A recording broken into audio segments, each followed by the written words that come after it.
Now you get around the other side. Okay. You get all of that. Too close. Stand back. Not that far. Down here. Yeah. Okay, welcome to another day in paradise. Now, what we're looking at here is our V6 out of the MR2. I've been doing a little bit of work, but I haven't been filming. It's been busy. I've just been doing little bits and pieces here and there when I can fit the time.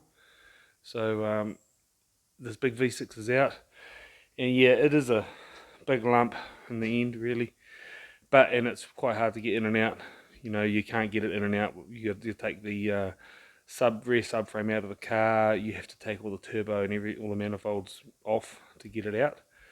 But that's what happens when you put an engine that's big in a little tiny car.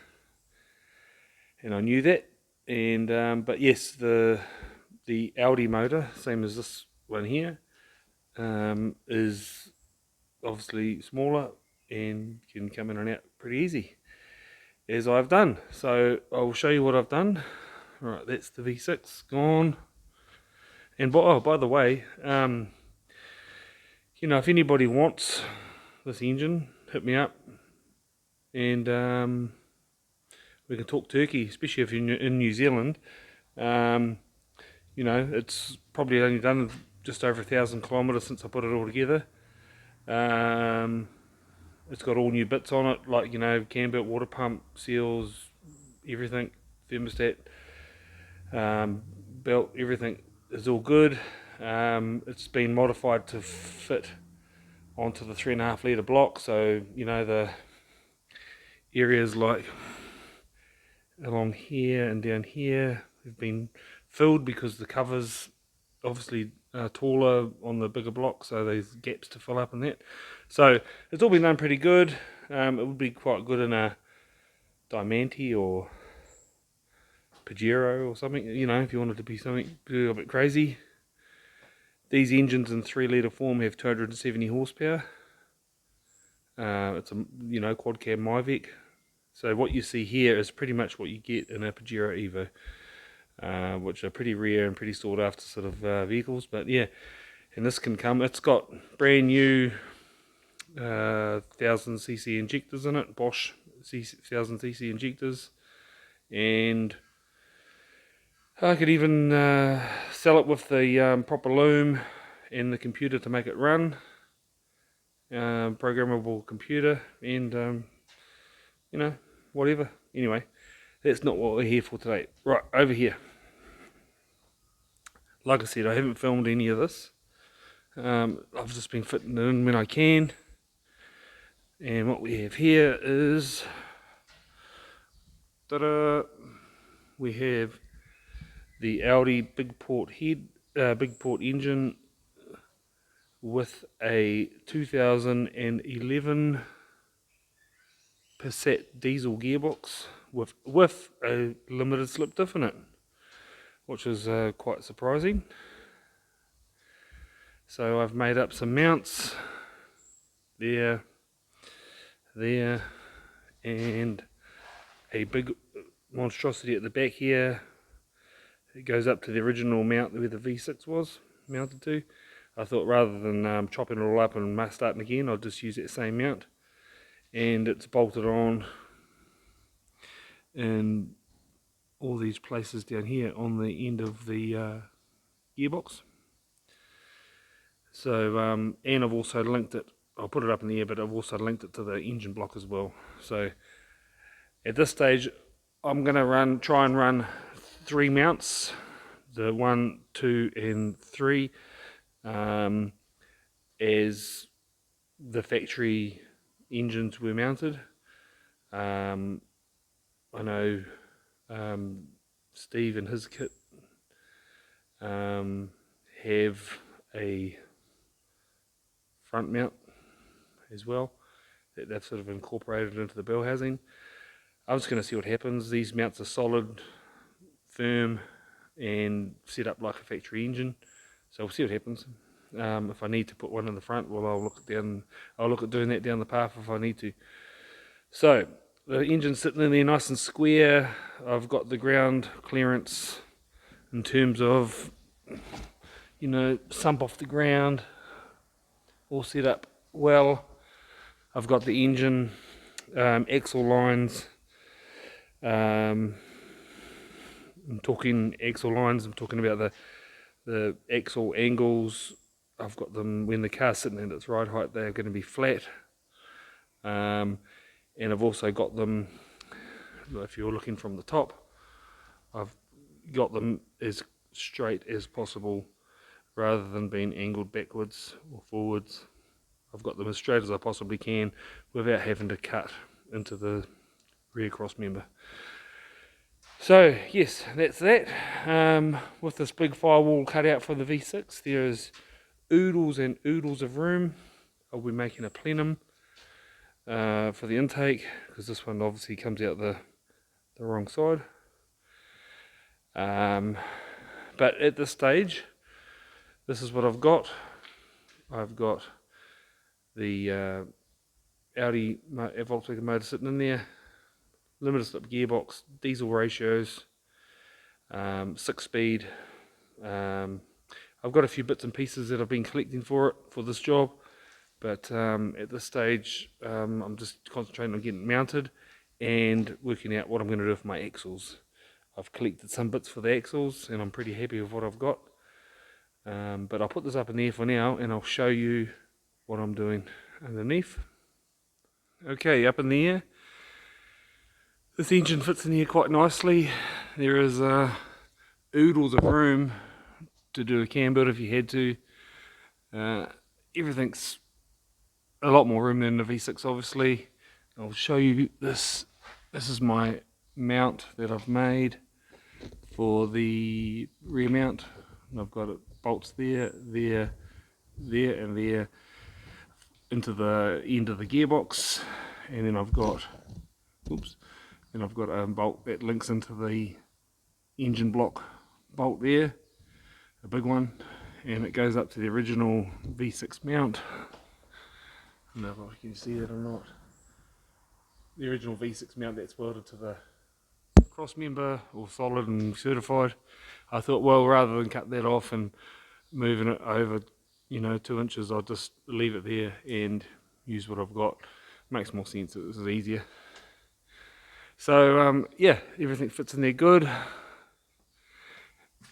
It's set up pretty similar to what the guys in England are doing, as far as I can tell, in terms of position-ish. It's possibly back a little tiny bit further, just to try and get those axle angles that I was talking about before correct. So yeah, that's what we got. Now in terms of axles and what I'm going to do there, I've come up with a pretty good solution. As you can see, this car's got a 5-stud conversion on it from when I done the V6. Just happened to work out that way. I had the wheels, had the brakes, everything worked out good for the V6. So this is running, believe it or not, a Mitsubishi rear hub pressed into the Toyota, well, a rear spindle pressed into the Toyota hub. A little bit of modification required, but not too much. So that means that the spline in the hub is bigger than the Toyota. And so I thought, oh, maybe, you know, what do I do here? So in the end, what I did is I searched and searched and searched and searched, and I found over here a good solution. This is a CV joint for a Mitsubishi V3000 or a very early Diamante, or Magna if you're an Aussie, I would imagine.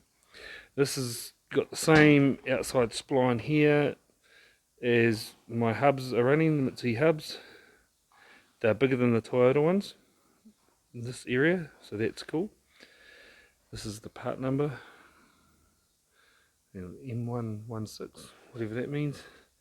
Anyway, and the benefit is it slides straight in, and it has a huge sort of like 31mm receives a 31mm axle, which is awesome. It's fat and big and will not break. If it's going to break anywhere, it will break at this point here. But that's still even bigger than the Toyota one. So I don't think I'll have any problems there. So that was a good find. Took me a long time to figure it out and you know, got it sorted. As for the inners, that was a bit of a crazy one. They have 6-bolt flanges coming out of the gearbox, and it took me a while to figure it out, but it was great when I finally did figure it out. They take the tried, true, tested Porsche 930 CV joints. If you don't know what they are a CV joint that was used on the Porsches in the sort of mid 80s, from what I understand. They have these funny boots, which is cool, and they are pretty much bulletproof. You know, obviously up to a certain amount of power. They're easy to get hold of. All the off-roader guys use them.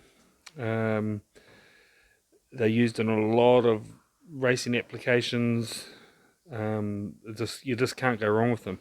And I could not believe it, but this bolt holes here fit straight on to the Volkswagen Passat diesel hubs. They bolt straight on. We've got the kit with the bolts and everything in it, and of course the center takes a big 31mm axle. So my axle is going to be strong as hell. I don't think I'm going to ever have any trouble with breakages there in that area. So I'll get some a broom handle from somewhere and cut it down and make some wooden axles, and then I'll take it down to my axle guy and he can make the real deal out of chrome moly, and that'll be marvellous. So I'm pretty happy about that. So that CV joint that I got, CVJO44. So yeah, anyway, just in case anybody's curious, that works out really good for me, and I'm pretty sure I'm going to have a win in the axle department, that's for sure. So good score. Now, as far as turbos go, I had a couple of options. This is the turbo off the V6, 3.5 litre V6. It's a HX52. It has an unusual patterned twin scroll exhaust housing, but it is quite a small housing. It's 11 centimeters. As far as I know, it's the smallest you can get, although I have heard there's a 10 as well. But I've only ever seen 11, so it's a small one. Housing wise, it's off a truck, off a compounded turbo truck. I haven't got the measurements on me for the wheels, but yeah, it's a really big turbo, like massively big. It spooled up really fast on the V6. I do have another turbo over here, which also happens to be a Holset. It is a HX35 with a T3 exhaust housing. Can't remember the size. That was an option, but after doing a lot of research and talking to the experts, I've decided to try and run this HX52 on the 1800 motor, and that might sound a little bit crazy, and it possibly is, and it possibly won't work, but my goal here is to try and do everything in my power to get this thing to spool as fast as possible. And what I mean by that is I'm talking a few strategies. I'm talking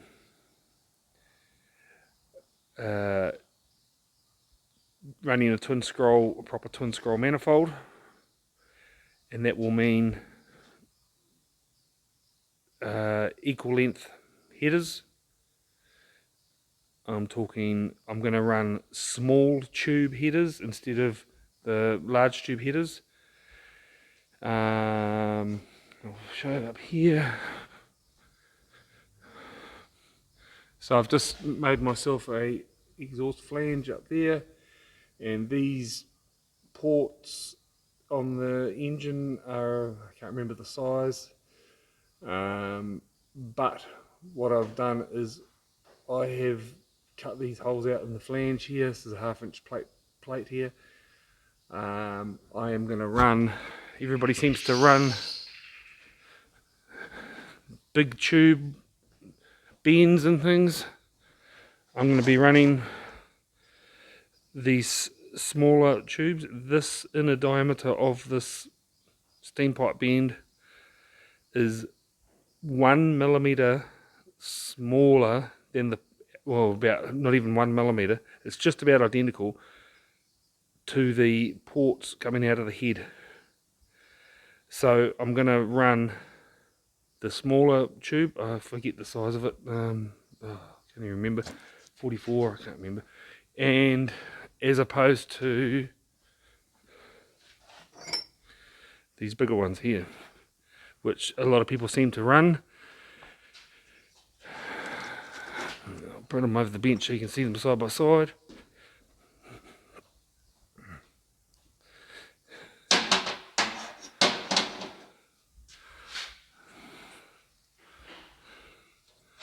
Okay, so you can see the difference in size here.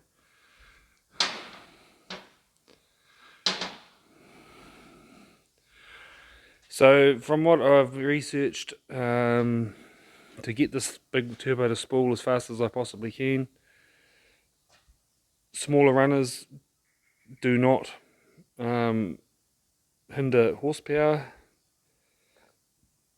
but they will create more velocity to spool the turbo as fast as possible.